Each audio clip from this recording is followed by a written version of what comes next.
في كلامه المجيد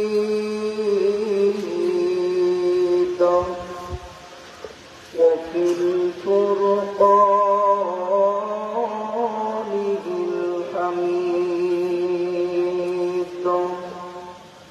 أعوذ بالله من الشيطان الرجيم. بسم الله الرحمن الرحيم. الذي خلق الموت والحياة ليبلوكم أيكم أحسن عملا وهو العزيز الغفور.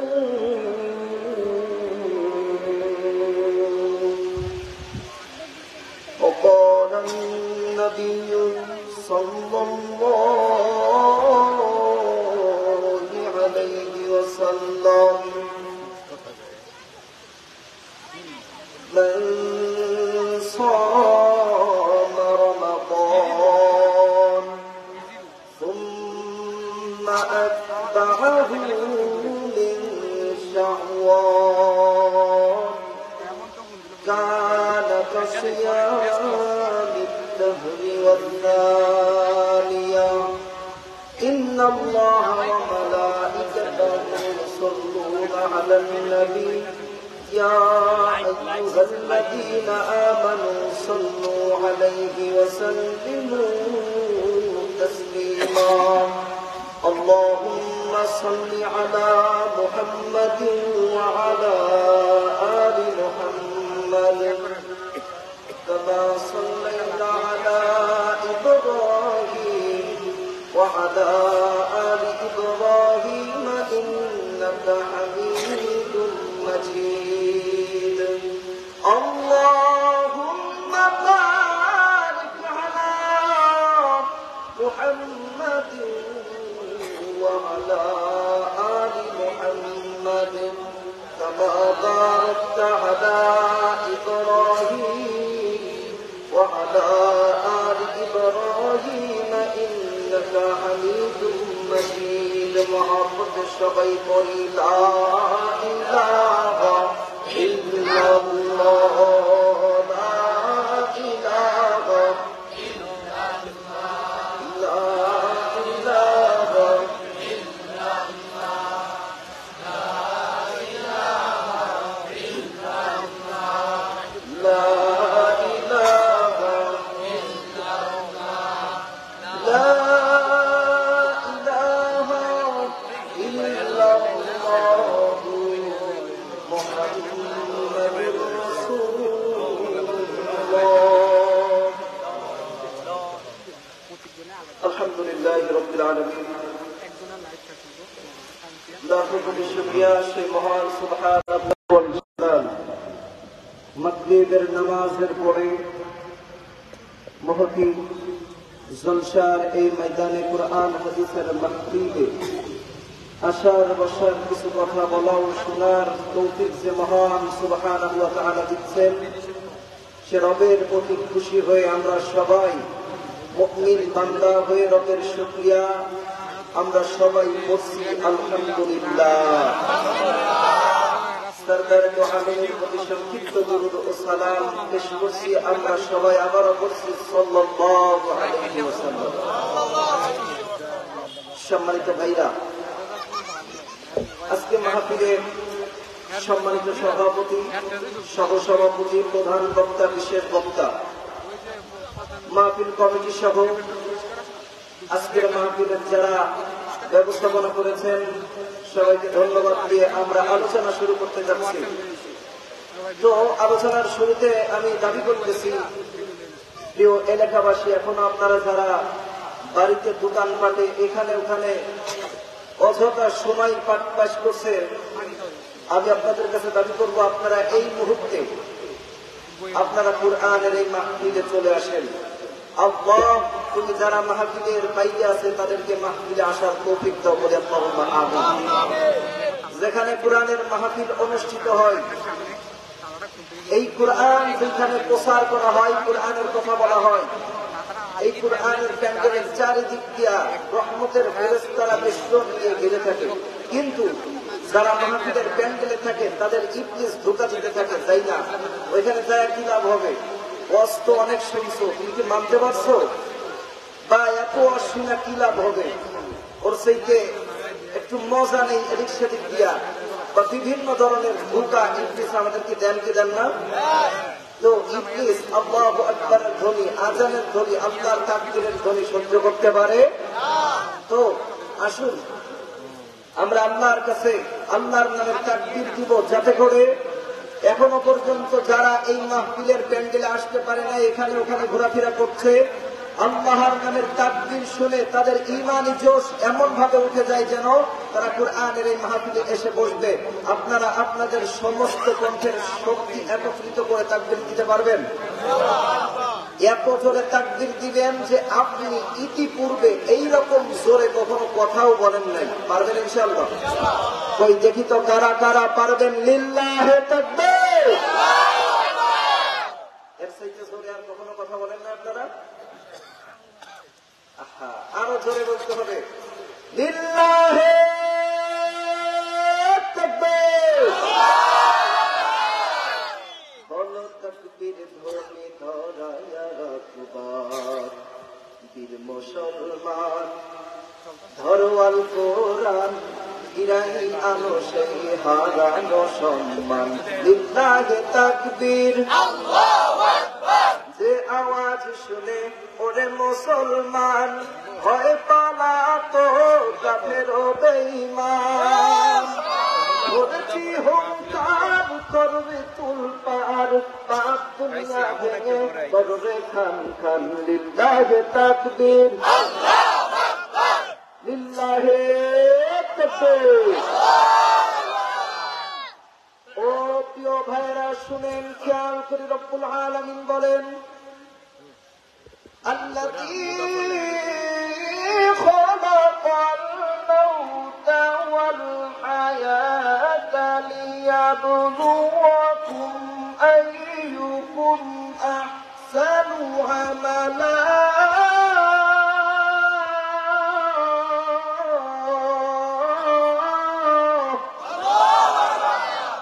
ও মুসলমানেরা খেয়াল করেন, রব্বুল আলামিন বলেন,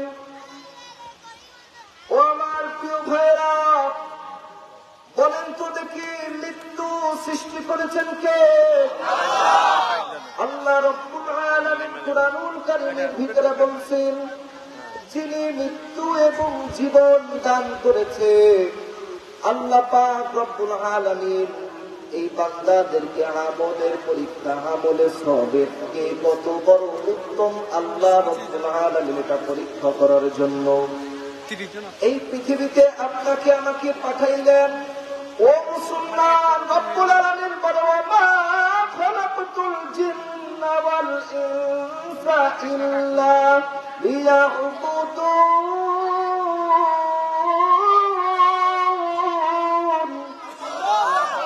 ও গোলাম, আমি রব তোমাদেরকে এবং জিন জাতিদেরকে ইবাদতের জন্য বানালাম। ও আমার প্রিয় ভাইরা, দ্বিতীয় খণ্ডে পরে আসতেছি। আল্লাহ পাক রব্বুল আলামিন প্রথমে মৃত্যুর কথা স্মরণ করলেন। ও বান্দা, জীবন পেয়ে ভুলে যেও না। আল্লাহ পাক রব্বুল আলামিন বলছেন, আল্লাযী খালাকাল মাউতা ওয়াল হায়াতা। প্রথমে কিসের কথা উল্লেখ করছে? ও গোলাম, হায়াত পায়া বাহাদুরি করিও না। তোমাকে প্রথমত স্মরণ করে দিলাম, তোমাকে মরা লাগবে, সেই রবের সামনে দাঁড়াতে হবে। মুসলমান, সেই আল্লাহর সামনে রব্বুল আলামিন যখন বলবে, ইকরা কিতাবাকা কাফা বিনাফসিকা আল-ইয়াওমা আলাইকা হাসিবা। ও গোলাম, সেদিনকে স্মরণ করো, বাহাদুরি করিও না, কারণ তোমারে আগেই স্মরণ করে দিয়েছে তোমাকে মরা লাগবে। জীবনকে কি বাহাদুরি করা যাবে মুসলমান? ও আল্লাহর গোলামেরা, ওই কবর আপনাকে দিনের ভিতরে বারবার বলতেছে, আনা বাইতুল ওয়াহিদা, আনা বাইতুল তুরাব, আনা বাইতুল কুরবান, আনা বাইতুল দুম। ও গোলাম, কবরের এই কথাগুলো যদি আপনি আমি স্মরণ করতে পারি, হেদায়েতের জন্য আর কিছু লাগবে না। কবর আপনাকে বলতেছে, আমি একা থাকার ঘর, আমি পোকামাকড়ের ঘর। ও আল্লাহর গোলামেরা, আমি অন্ধকার ঘর, আমি ভয়ঙ্কর ঘর। এজন্য কবরে যাওয়ার আগে পৃথিবীর থেকে আমল সালেহ করে আল্লাহকে খুশি করে যাওয়ার দরকার আছে না নাই? কারা কারা রাজি আছেন? তো লিল্লাহে তাকবীর। ও গোলাম, কবি কত সুন্দর করে বলতেছে, আমল যদি ভালো হয় পাইবা নূরের বিছানা, আমল যদি খারাপ হয় নাই তো দুঃখের সীমানা। আমল যদি তোমার ভালো হয়, ও মুসলমানেরা, আল্লাহর কাছ থেকে তুমি পেয়ে যাবা পুরস্কার। ও গোলাম, রব্বুল আলামিন বলতেছেন, আমরা যে আমল করতেছি, আমি পরে আবার প্রথমত কথাগুলো জানিয়ে দেব। এবার আল্লাহ পাক রব্বুল আলামিন বলছেন, আহসানু আমালা, ও আমার গোলামেরা রে, আমি রব্বুল আলামিন পরীক্ষা করতে চাই কারা উত্তম আমল, কারা আমল সালেহ করবে। ও গোলাম, আমল কিন্তু দুই প্রকার, কথা বলতে হবে কয় প্রকার? আল্লাহ রাব্বুল আলামিন বলেন, আমিলাতুন নাসিবা তাসলা নারান হামিয়া। আমল দিও কিন্তু বান্দা জাহান্নামে যাবে। কোন সে আমল? ও আল্লাহর গোলামেরা, রব্বুল আলামিন পৃথিবীর জমিনে যেইভাবে কোরআনুল কারীম নাযিল করেছে, আমার ভাইরা, আল্লাহর নবী কোরআনটাকে আমল করে করে শাহ আলম প্রচার করে দিয়ে গেল। ও মুসলমান, কিন্তু কপাল পুরা বর্তমান প্রেক্ষাপটে দেখা যায় নবীর আদর্শ ভালো লাগে না। বিভিন্ন পীর বা বিভিন্ন তরিকা বানায়, নবীর তরিকা বাদ দিয়া আনন্দ অন্য ধর্মের অথবা অন্য কোয়ালিটির তরিকা বানায় যারা পৃথিবীর বুকে পদার্পণ করে, এই মানুষগুলা যদি আল্লাহর নবীর সুন্নাহ অনুযায়ী আমল না করে, আল্লাহ রাব্বুল আলামিন এই বান্দাদেরকে, এই আমলকারীদেরকেও জাহান্নামে দিয়ে দেবে। আমল মানে কাজ, আমল মানে এখন কাজ আপনি কেমন করতেছেন? আল্লাহ রাসূল বলছেন, আখলিস দীনাকা ইয়াকফিকাল আমালুল কলিল। ও আমার উম্মতেরা, তোমার ঈমানকে, তোমার ইখলাস, তোমার নিয়তকে খাঁটি করো, অল্প আমলে নাজাতের জন্য যথেষ্ট হয়ে যাবে। আল্লাহু আকবার। এই জন্য যতটুকু আমল করবেন, ও আমার প্রিয় ভাইরা, ওমর রাদিয়াল্লাহু তাআলা আনহু রাস্তা দিয়া রওনা দিছে। যাইতে যাইতে দেখতেছে ইহুদি পাদ্রী, ও আল্লাহর গোলামেরা, আল্লাহর গোলামেরা তার গির্জার ভিতরে সে ইবাদত করতেছে, কত কষ্ট করতেছে। ও আল্লাহর গোলাম, ওমর রাদিয়াল্লাহু তাআলা আনহু ডাক দিয়ে বললেন, পাদ্রী রে, সারাটা জীবন যদি আমার কোরআনুল কারীম আসার পরে তাওরাতের উপরে, জাবুরের উপরে, ইনজিলের উপরে আর যত কিতাব আছে, তুমি যদি এই সমস্ত কিতাবের উপরে আমল করো, কোরআন বাদ দিয়ে যত কিতাব আছে সমস্ত কিতাবগুলো আগের কিতাবের উপরে আমল করলে এখন আল্লাহর কাছে কবুল হবে। আল্লাহর গোলামেরা রে, পীর একটা সুন্দরভাবে তরিকা দিয়ে দিল, যেই তরিকার ভিতরে আমার রাসূলের আদর্শ নাই, ওই তরিকা মানা যাবে। এই যে দেখেন না, কিছু কিছু মানুষ লাফায়া লাফায়া জিকির করে, পাগলু ড্যান্স, এমন ভাবে ড্যান্স করে, এবং এদেরকে প্রশ্ন করলে কে নিয়ে তোমরা এত লাফাও কেন? বলে আমরা লাফাই আল্লাহরে পাই না, তোমরা চুপ করে বই আল্লাহরে পাই না। নাউযুবিল্লাহ বলেন। দেখছেন না আপনারা লাফালাফি জিকির দেখছেন? আল্লাহু আকবার। আর কি গানের চাল কি! ও আমার ভাইয়েরা, আপনাকে নামাজ আদায় করি না? করেন? আপনারা সবাই নামাজ পড়েন? নামাজ যারা পড়ে না, এই ব্যক্তির যত আমলই হোক না কেন, যত বড় আমলই হোক না কেন, সমস্ত আমল বরবাদ হয়ে যাবে কোন ব্যক্তির যদি নামাজ সঠিক না হয়। কারণ আল্লাহ রাসূল বলছেন, কিয়ামতের আগে, কিয়ামতের ময়দানে সর্বপ্রথম আগে নামাজের হিসাব নেওয়া হইব। কিসের হিসাব? আমার ভাইরা, ছোট্ট একটা উদাহরণ থেকে বুঝবেন আপনারা। মনে করেন আমি একটা খুন করছি, আমি ব্যাংক ডাকাতি করছি, আমি চুরি করছি, আমি জিনা করছি, মোট আমি 5টা অপরাধ করছি। কয়টা? কিন্তু আমার কোর্ট থেকে আমার বিরুদ্ধে মৃত্যুর অর্ডার দেওয়া হয়ে গেছে, মানে ফাঁসির হুকুম হয়ে গেছে 5 বার। কয়বার? এখন যদি প্রথমেই আমাকে মৃত্যুর দণ্ডের দায়, মানে কেসাসের বদলে কেসাস যদি আমার উপরে দেওয়া হয়, যে আমি মৃত্যু একজনকে জবাই করেছি, খুন করেছি, এই জন্য আমাকে খুন করে দেওয়া হলো, আর যে 4টা অপরাধ করছি, এই 4টার কি কোনো বিচার হবে? হবে? তো কিয়ামতের ময়দানে আপনার আমার রোজা আছে, হজ আছে, যাকাত আছে, দান আছে, সবকিছু আছে, যদি নামাজ ঠিক মতন না হয়, তাহলে প্রথমটাই যদি আমি জাহান্নামের আসামি হয়ে যাই, পরবর্তীগুলার আমার বিচার কি হবে?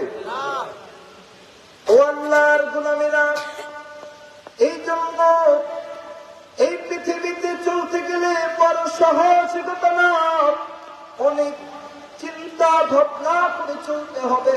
কারণ প্রথমত আপনাকে খেয়াল করতে হবে, আমি যা করি আর তাই করি, আমার জন্য আগামী দিনে মৌত অপেক্ষা করতেছে, এটারও অবাস্তব কিছুই নাই, এটার মতো বাস্তব কিছু নাই। মুসলমান, ইহুদি বলেন, খ্রিস্টান বলেন, নাসারা বলেন, বৌদ্ধ বেঈমান বলেন, কোরআনের কোন কথা বিশ্বাস না করলে একটা কথা তারা বিশ্বাস করে, কুল্লু নাফসিন যায়িকাতুল মাউত,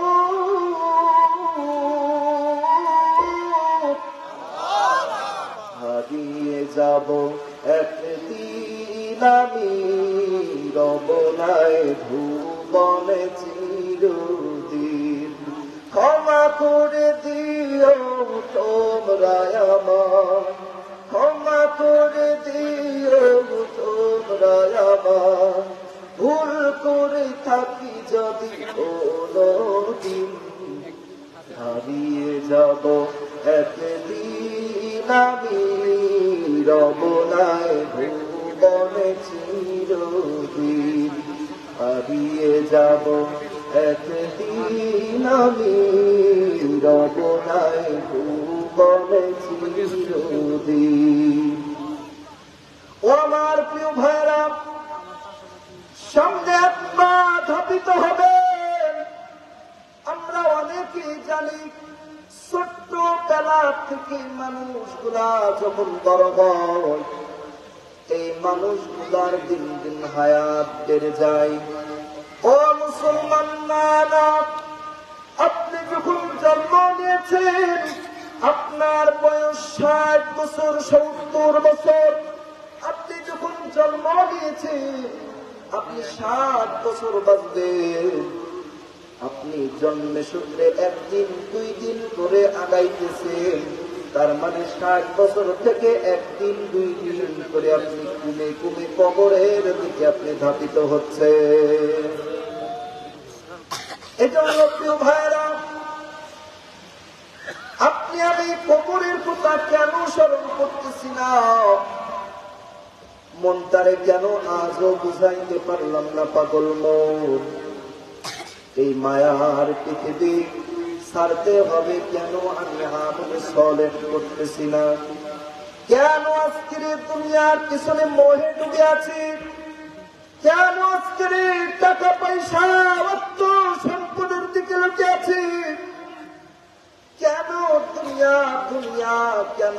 ক্ষমতার দিকে আজ আপনি ডুবে আছি। মুসলমান ভাইরা, এমন একদিন আসবে যেদিন তোমার নাম নেওয়ার মতন পৃথিবীর জমিনে কোনো মানুষ থাকবে না। ওই চলে যাবে তোমার ক্ষমতা, ওই চলে যাবে তোমার টাকা পয়সা, আল্লাহর গোলাম কিছুই থাকবে না, কিছুই থাকবে না। টার্গেট তো এটা নিতে হবে, টার্গেট হলো আমার জান্নাত। টার্গেট কোন জায়গা? যেহেতু আল্লাহ রাব্বুল আলামিন মরণের কথা বলছেন, আর অনিবার্য মরণ আপনার আমার হয়ে যাবে। মরণ থেকে যেহেতু পালাতে পারবো না, এজন্য মরণকে সামনে রাখতে হবে। আর একটা আয়াত আমি আপনার সামনে বলতেছি। রব্বুল আলামিন বলেন, হে ঈমানদাররা, তোমরা আমি রব আমাকে ভয় করো, আর ভয় করার পরে অত সময় পর্যন্ত তোমরা মইরো না, যত সময় পর্যন্ত তোমরা মুসলমান না হও। কি না হও? এখন আমরা সকলে মুসলমান আছি তো? আছি। আল্লাহ পাক রব্বুল আলামিন প্রথমে বলছেন যে, হে মুসলমানেরা তোমরা ঈমানদার হও, নাকি হে ঈমানদারেরা তোমরা মুসলমান হও? কথা বলেন না। হে ঈমানদারেরা তোমরা মুসলমান না হয়ে মইরো না। তার মানে বোঝা গেল ঈমান থাকলেই মুসলমান হওয়া যায় না। কথা বলেন ঠিক কিনা? আবু জেহেল এও কিন্তু জানতো যে স্রষ্টা বলতে একজন আছে। না হলে কি কাবার খিলাফ থেকে আল্লাহর কাছে দোয়া করে, আল্লাহ মুহাম্মাদের সঙ্গে যুদ্ধে লড়তে দেখতেছি, যেটা সঠিক তুমি তারাই বিজয় দিও। আল্লাহু আকবার। তার মানে বোঝা গেল ঈমান থাকলেই হবে না, আমাদেরকে মুসলমান হইতে হবে। কি হইতে হবে? মুসলমান হইতে সবাই মুসলমান হইতে গেলে সর্বপ্রথম আপনি আমি যারা মুসলমান হয়েছি, আপনার আমার সর্বপ্রথম দরকার নামাজ। কথা বলতে হবে কি? নামাজ ছাড়া আপনি আমি মুসলমান থাকতে পারবো? আল্লাহ রাসূল বলছেন, এ আমার উম্মতেরা, সাহাবীরা, তোমরা মুমিন এবং বেঈমানের কিভাবে চিনবা? যারা নামাজ আদায় করে এরা মুমিন, যারা নামাজ আদায় করে না এরা বেঈমান। তবে একটা কথা বলি, বুখারীতে একটা হাদিস আছে, আল্লাহ রাসূল বলছেন, কিয়ামতের ময়দানে আল্লাহ পাক রব্বুল আলামিন সমস্ত জাহান্নামীদেরকে লাস্ট ফিনিশিং একদম লাস্ট আল্লাহ পাক রব্বুল আলামিন তার কুদরতি পাও যে একটা সেকনি মাইয়া এমন কিছু বান্দাদেরকে জান্নাতে দিয়ে দিবে। ওই বান্দারা কারা? মুহাদ্দিসে কেরামে হাদিসের ব্যাখ্যা করেছে, ওই জান্নাতীরা, ওই ঈমানদারেরা এমন ঈমানদার, যেই ঈমানদারেরা অন্তরের ভিতরে ভেবেছিল যে আল্লাহ লা ইলাহা ইল্লাল্লাহ, এই কালেমাটা, এই তাওহীদের কালেমা আমার দেশে, কুরআনের আইন আমার দেশে কায়েম হইলে এই দেশটা সুন্দরভাবে চলত। এইরকম নিয়ে আপনি কখনো আমি আপনি করছি? ভাইরা আমার করছি? আপনি কি চান আমার বাংলাদেশে কোরআনী রাজ কায়েম হোক?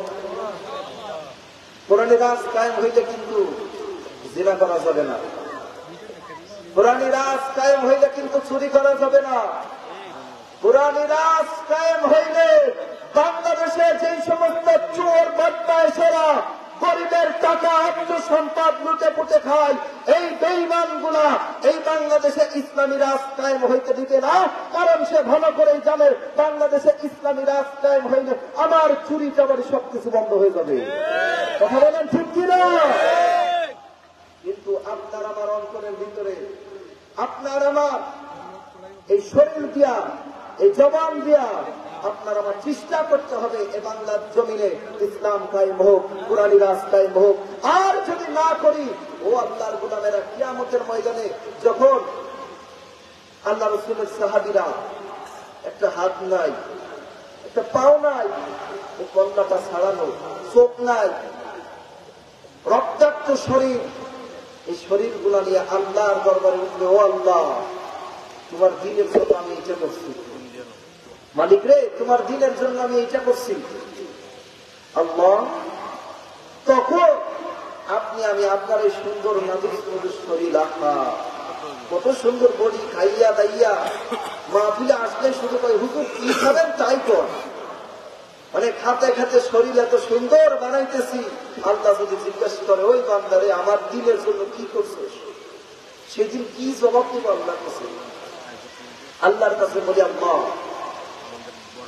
মরণ যদি হয় আমারই প্রভু, জানি এটা হবে একদিন, সে মরণ আমায় কবুল করুন, কায়েম করতে তোমার দিন। আল্লাহুম্মা আমিন।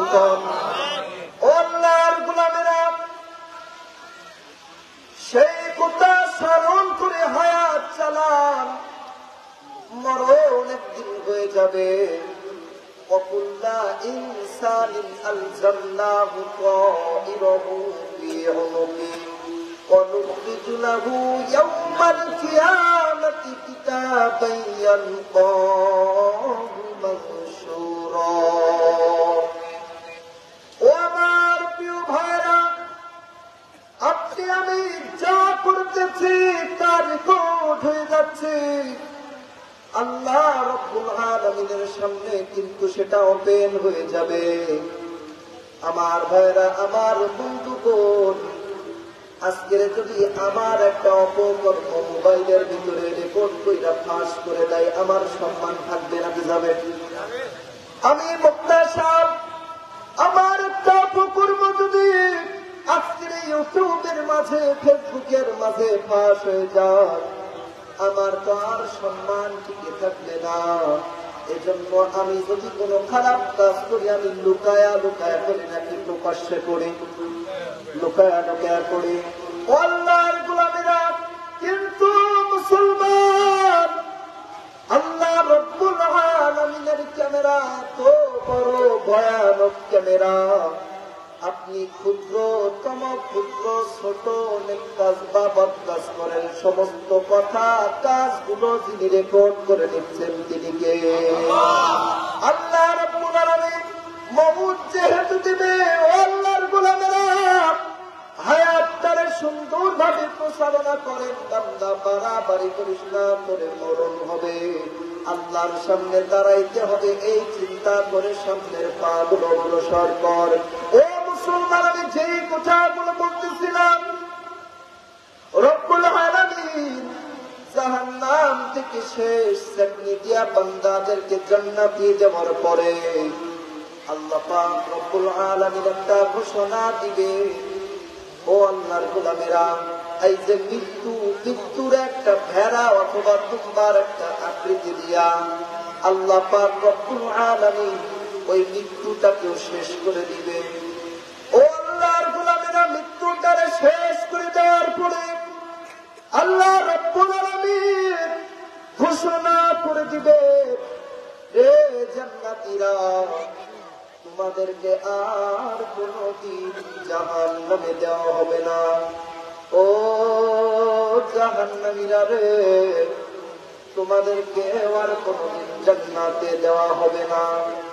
ও মুসলমান ভাইরা, এই কথা শোনার পরে জান্নাতীরা খুশবু নিজাজে এমন জোরে চিৎকার মারবে, বুক ফুটিয়ে চিৎকার মারবে। তাদের আওয়াজের ধ্বনিটা এত জোরে বুকে চাপ দিয়ে বলবে, মৃত্যু নামের পশু যদি বিদায় না হয়ে যেত, মৃত্যু নামের পশু যদি বিদায় না হয়ে যেত, এই আল্লাহ রাব্বুল আলামিনের বান্দারা জান্নাতি সুখ সংবাদ, চিরস্থায়ী জান্নাতের খবর পায়া এত জোরে চিৎকার মারত, তারা বুক কেটে মারা যেত। আল্লাহু আকবার। ও মুসলমান ভাইরা রে, আর এই দুঃসংবাদ শুনে জাহান্নামীরা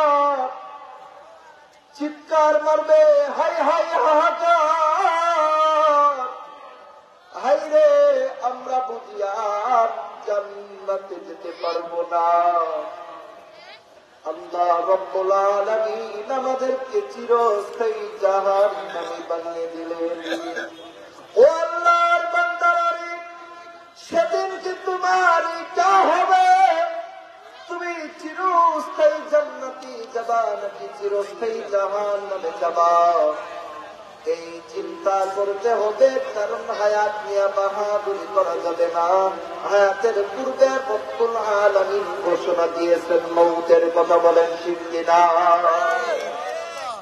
ও আমার প্রিয় ভাইরা, সব সময় এই কথা ধারণা রাখবেন, আমি একটা জায়গায় অপরাধ করতেছি যেখানে আমার বাবা দেখে না, মা দেখে না, পৃথিবীর কেউ দেখে না। বলেন তো দেখি, সেই জায়গায় যিনি দেখতে পান তিনি কে? আল্লাহর বান্দারা, আল্লাহর নবীর ছোট্ট একটা হাদিস আপনার সামনে উপস্থাপনা করতে যাচ্ছি। যেহেতু আমি মরণ এবং জিন্দা এবং আমল সালেহ নিয়ে কথা বলেছি, ও আমার প্রিয় ভাইরা, জান্নাত এবং জাহান্নাম নিয়ে কথা বলেছি, তো এই কথাটা আমার বলা দরকার। আল্লাহর নবী বলছেন, কিয়ামতের ময়দানে কোন ব্যক্তি যদি পাহাড় সমান গুনাহ দিয়া আল্লাহর দরবারে দাঁড়ায় ক্ষমার আশায়, আল্লাহ পাকের নবী বলেন, আল্লাহ রাব্বুল আলামিন কিয়ামতের ওই ময়দানে বান্দারে মাফ করার জন্য আসমান সমান রহমত নিয়ে দাঁড়ায় যাবে। আর ওই বান্দাগুলো যদি আসমান সমান গুনাহ লইয়া আল্লাহর ক্ষমার দরওয়াজায় দাঁড়ায় বলে, আল্লাহ তুমি আমারে ক্ষমা করে দাও, রব্বুল আলামিনের নবী বলে, আল্লাহ রব্বুল আলামিন আরো সমান রহমত নিয়ে বান্দার ক্ষমার জন্য রেডি হয়ে যাবে। কিন্তু সত্য আছে একটা, কথা বলেন কয়টা? আর যদি বলেন কয়টা? ইল্লাহে তাকবীর। তার আমল নামাই শিরিকা, যদি শিরিক করি আপনার আমার যত বড়ই আমল হোক না কেন, সেই আমল নিমিষের ভিতরে ধ্বংস করে দিবেন তিনি কে? শিরিক যদি কোনো ব্যক্তি করে, তওবা না করে যদি মারা যায়, ওই ব্যক্তিকে আল্লাহ জান্নাতে দিবে না, দিবে না, দিবে না। ঠিক কিনা বলে? যদি যে দেয়, তাহলে আল্লাহ পাক রব্বুল আলামিনের ওয়াদা মিথ্যা হয়ে যাবে। আল্লাহ শিরিককারীকে কখনো জান্নাতে দিবে না। এখন আমার প্রিয় ভাইয়েরা, আমলে সালেহ যদি আপনি আমি করতে চাই, আমলে শিরিক থাকা যাবে না। এখন শিরিক কি এটা জানতে হবে না? কথা বলেন না কেন? জানতে হবে। শিরিক কিন্তু আমি সংক্ষেপে বলি, একটা হলো শিরিকে আকবর, আর একটা হলো শিরিকে আসগর। কোন ব্যক্তি যদি ছোট শিরিক করে, তার বড় কবিরা গুনাহ হবে। আর যদি কোন ব্যক্তি বড় শিরিক করে, তার সঙ্গে সঙ্গে ঈমান নষ্ট হয়ে যাবে, বেঈমান হয়ে যাবে। সে লা ইলাহা ইল্লাল্লাহর আওতাভুক্ত থাকতে পারবে। এখন বলেন তো, সেজদা পাওয়ার মালিক কে? নাকি কোন পীর, কোন বটগাছ? এরপরে আমার বাংলাদেশের জমিনে এমন কপালপুর, আমরা আমাদের বাংলাদেশের জমিনে বিভিন্ন জায়গায় বিভিন্ন মাজারের নাম নিয়া যেই সেজদা আল্লাহর পাওয়ার অধিকার, সেই সেজদা বান্দাগুলা মাজারে যায় দেয়। ঠিক কিনা বলেন? আপনাদের দিকে দেয় নাকি? দেয়। এই সমস্ত মানুষদেরকে বুঝাইলে এরা তো বুঝ মানেই না, উল্টা আমাদেরকে আরো ফতুয়া দেয়, বলে আমরা তো আগে সেজদা করি। অনেক ধরনের বুদ্ধি বা অনেক ধরনের তারা আমাদেরকে অজুহাত দেয়, কিন্তু আমরা জানি আল্লাহ বাদে কোন ব্যক্তি সেজদা পাওয়া, কোন মাজার সেজদা পাওয়ার অধিকার রাখবে। যদি এর মধ্যে কেউ থাকেন, ফিরে আসার দরকার আছে না নাই? আমার প্রিয় ভাইরা, আর একটা শিরিকের কথা আমি বর্তমানে এখন বলবো। আল্লাহ পাক রব্বুল আলামিন বলছেন কুরআনুল কারীমের ভিতরে, সৃষ্টি যার, আইন চলবে তার। সৃষ্টি যার। এখন আল্লাহর আইন বাদ দিয়ে যদি কোনো ব্যক্তি মানুষের মতামত, আল্লাহর কোন হুকুম মানে না কিন্তু মানুষের হুকুম মানার জন্য উদ্বুদ্ধ হয়ে আছে, এইরকম মানুষের সঙ্গ দিলে আপনার আমার ঈমান থাকবে। এখন বলবেন হুজুর আমাদের বাংলাদেশে তো একটা ইসলামের আইন নাই, যা আইন আছে তো এবার বানানো আইন, নাকি ইসলামের আইন আছে? কথা বলেন আছে? ইসলামের আইন বলতে কি আছে জানেন? আমাকে বাংলাদেশের ভিতরে শবে বরাত ছিলেন আপনারা, এই শবে বরাতের ছুটির অনুমতি আছে, ঠিক কিনা? ইসলামের কোন আইন হইল? ইসলামের কোন আইন হইল? তো আমার ভাইরা, আমার বন্ধুগণ, এই কথাগুলো বললে অনেক দূরে চলে যাইতে হয়। ইবলিস সে আল্লাহর হুকুম মানে নাই, কিন্তু আল্লাহর বিরুদ্ধে যায় আল্লাহকে বলে নাই আল্লাহ তোমার হুকুম আমি মানি না, উল্টা আমি আর একটা হুকুম বানাই দিলাম, এইটার উপরে আমল করবো। এইরকম কিন্তু ইবলিস বলে নাই, শুধু বলছিল আল্লাহ আমি তোমার ওই হুকুমটা মানতে পারলাম না, আমি আদমকে কি দিতে পারবো না, সেজদা দিতে পারবো না, কারণ আমি বিয়ের তৈরি।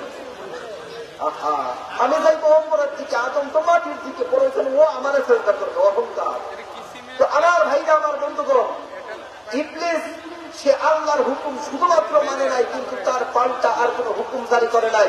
কিন্তু বাংলাদেশে কিছু কিছু বদমাইশ আছে, আমি সবার কথা বলবো না, যারা আল্লাহর হুকুম মানেই তো না, উল্টা এই মুসলমানদেরকে আল্লাহর হুকুমের বিরুদ্ধে আইন মানার জন্য উদ্বুদ্ধ করে কথা বলে, ঠিক না? এই মানুষদের কথা যখন আপনি আমি মানব, তখনই হয়ে যাব আপনি আমি শিরককারী, আর যখন না মানব তখন হয়ে যাব দেশদ্রোহী। কোন দিকে যাইব? কথা বলেন না কেন? কোন দিকে যাইব? ও আমার প্রিয় ভাইরা, দিন কায়েমের জন্য, ইসলামের আইন এ বাংলার জমিনে প্রতিষ্ঠার জন্য আপনার আমার যদি ভূমিকা রাখতে হয়, আপনি আমি রাখতে পারবো না? দেখেন আজকের যারা হক কথা বলে, আজকের তাদের অবস্থা কোথায় কোথায়? এই কথাগুলো বললেই মাহফিল বন্ধ করে দেওয়া হয়, কিনা? মাইক বন্ধ করে দেওয়া হয়, মাহফিল বন্ধ করে দেওয়া হয়। আমার এক জায়গায় বলতেছে তুমি ছোট মানুষ এত বড় বড় কথা বলো কেন? আমি বলছি মানুষ আমি ছোট হইতে পারি, আল্লাহর কোরআন ছোট না। কথা বলে আল্লাহর কোরআন যেই বলবে সে ছোট হোক বড় হোক, আল্লাহর কোরআনের কথা তো আল্লাহর কোরআনেরই কথা। আমার প্রিয় ভাইরা, আমার বন্ধুগণ, তাদের কথা বলার সুযোগ আছে, কিন্তু আমরা কথা বলতে গেলে আমাদের সুযোগ দেওয়া হয় না, আমাদেরকে উল্টা আমাদের বিরুদ্ধে অ্যাকশন নিতে দেওয়া হয়। তো আমরা মুসলমানরা বলতে চাই, তোমরা যেমন তোমাদের নির্দিষ্ট তোমাদের হুকুম কায়েমের জন্য তোমরা উদ্বুদ্ধ হয়ে আছো, আমরাও আমার আল্লাহর হুকুমের জন্য আমরাও মাঠে আছি না? নাই আসি বইটা তো বাংলাদেশে এখনো ইসলামের আইনটা আছে, ঠিক কিনা বলেন? ইসলাম সুন্দরভাবে মানতে পারতেছি, আজকের ফিলিস্তিনের দিকে তাকায় দেখেন, তবে কপাল পোড়া মুসলমান। ও মুসলমান কেমন কপাল পোড়া! আপনি আমি ফেসবুকের ভিতরে, ইউটিউবের ভিতরে বিভিন্ন খবরের মাধ্যমে দেখতেছি ফিলিস্তিনদের অবস্থা বড় ভয়ানক। আমার ভাইরা, কিছুদিন আগে যেইভাবে ইসলামের বিরুদ্ধে অপসংস্কৃতিরা, ইসলামের দুশ্মনেরা নির্যাতন চালালো, ও আল্লাহর বান্দারা, যেই সময় আপনার আমার উপরে ফরজ আল্লাহর দ্বীনের জন্য নিজেরই উৎসর্গ করে দেওয়া, ঠিক সেই সময় কপাল পোড়া মুসলমানের সামনে এই সময়ে এসে আপনার আমার নামাজের ওয়াজ করা লাগে, এই সময় এসে পর্দার বয়ান করা লাগে। মুসলমান এই সময় এসে আপনার আমার সামনে ঈমান দ্বীনের কথা বলা লাগে। আল্লাহর গোলামেরা রে, আপনার কাছে অনুরোধ করব, আপনি যদি নামাজ না পড়েন আপনার ঈমান পাকা হবে না। কিন্তু আমার বিশ্বাস, এই বাংলাদেশে আজকে আপনাদের এই অঞ্চলের মানুষ আগামীকাল থেকে 5 ওয়াক্ত নামাজ আদায় করবে কি করবে না? করবেন তো ইনশাআল্লাহ। যদি নামাজ আদায় না করেন তাহলে আমি যে প্রথমে বলছি প্রথম কাতারে যদি জাহান্নামের আসামি হয়ে যান, আল্লাহর জাহান্নামের হ্যাঁ হইতে পারে। আবার অনেকেই অন্তরের ভিতরে চিন্তা নিচ্ছে না জাহান্নামে আল্লাহ ফিরে ওঠে একদিন আমাদেরকে ফিরায় আবার জান্নাতে দিবে, এইরকম একটা চিন্তা ভাবনা আছে না অনেকে। কিন্তু জাহান্নামের 1 সেকেন্ডের আযাব থেকে সহ্য করতে পারবে? কেউ পারবে না, কারণ সাধ্য না। 1 সেকেন্ড আযাব সহ্য করার মতন সাধ্য কারণ নাই কেউ হয় না। এই জন্য মনে রাখেন, আল্লাহ আপনাকে আমাকে জাহান্নামে দেওয়ার পরে আবার ফিরায়া জান্নাতে দিবে, এই আশা আল্লাহ রাসূল তার মেয়ে ফাতেমা তিনি দোয়া করতেছে। আল্লাহ খেয়াল করেন, ও রব্বুল আলামিন তুমি আমার হিসাব কমিয়ে দিও, আমার হিসাব সহজ করে দিও। কে দোয়া করতেছে? আল্লাহ রাসূলের মেয়ে ফাতেমা। কে? ফাতেমা রাদিয়াল্লাহু তাআলা আনহা আল্লাহর কাছে বলতেছে,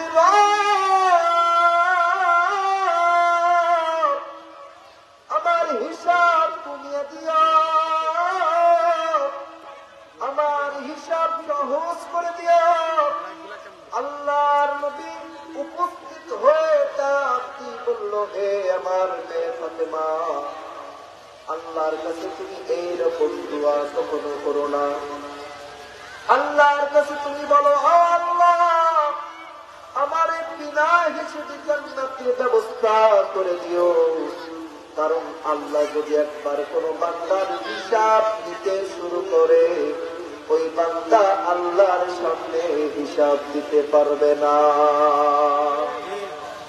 ও আমার প্রিয় ভাইরা, আল্লাহ রাব্বুল আলামিন এত কঠিন কিয়ামতের ময়দান, ও মুসলমান সবার জানা আছে কিয়ামতের ময়দানে রব্বুল আলামিন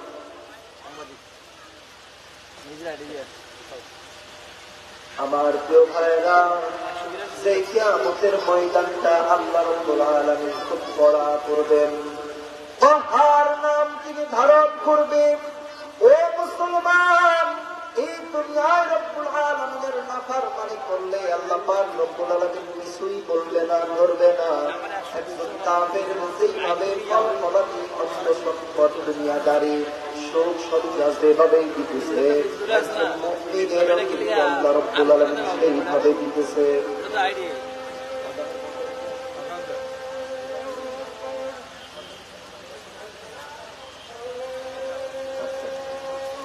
ও আমার প্রিয় ভাইরা,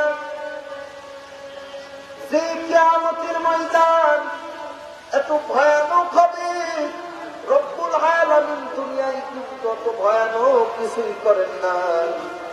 আপনি এই পৃথিবীর জমিনে আল্লাহর নাফরমানি করবেন, নাফরমানি করতে করতে শেষ পর্যায়ে চলে যাবেন, কিন্তু দুনিয়ায় আপনার মৃত্যু কিছুই বলবে না।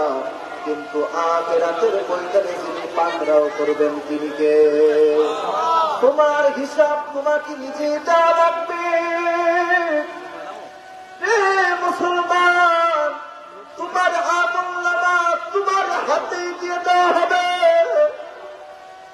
ও আল্লাহর গোলাম, যখন তুমি কিভাবে যখন তুমি পড়বা, বান্দাগুলা আশ্চর্য হয়ে আল্লাহকে বলবে, ও রব, এই কেমন আমলনামা, যে আমলনামার ভিতরে ছোট কোনো অপরাধ মাপ চাই নাই, ছোট ন্যূনতম কোনো কাজ যিনি মাফ করেন নাই তিনি কে?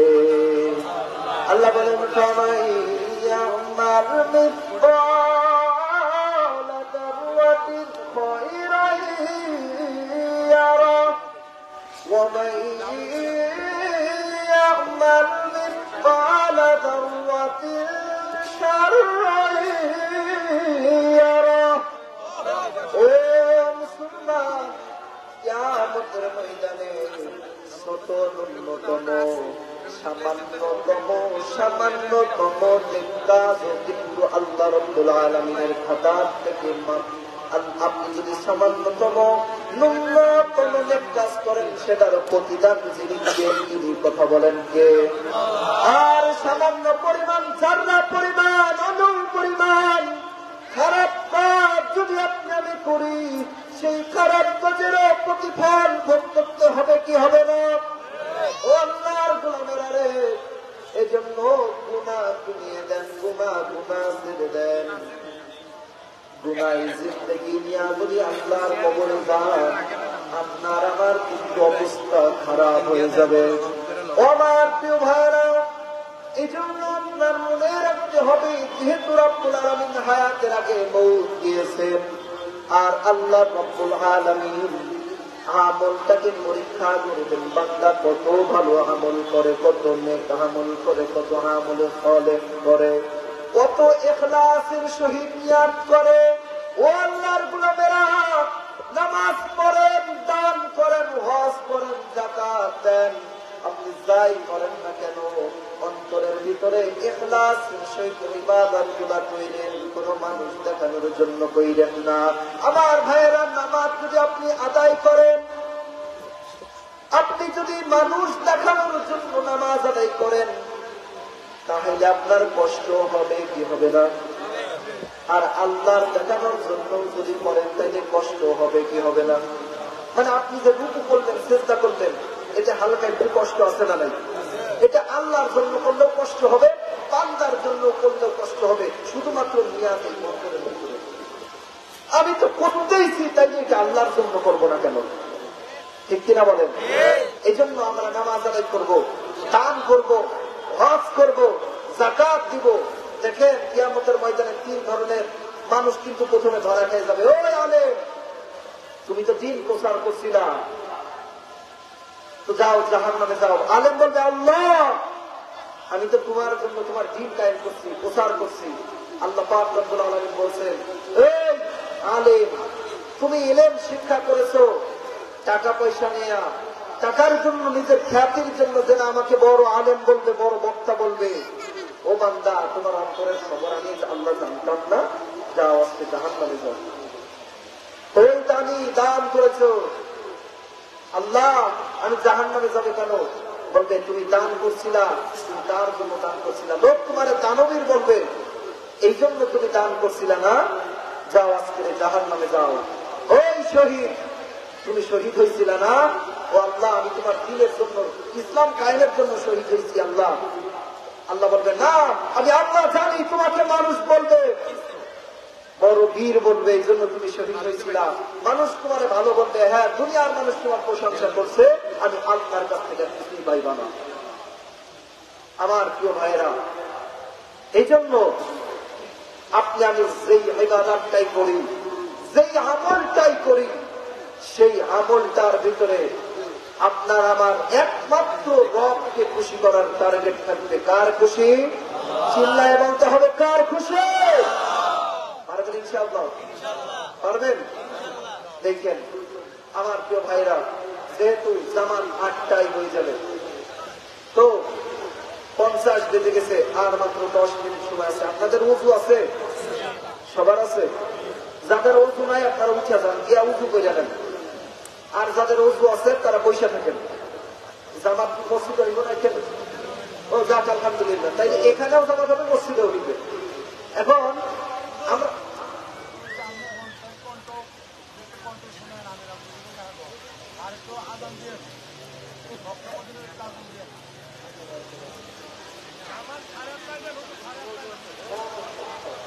আশেপাশে মসজিদে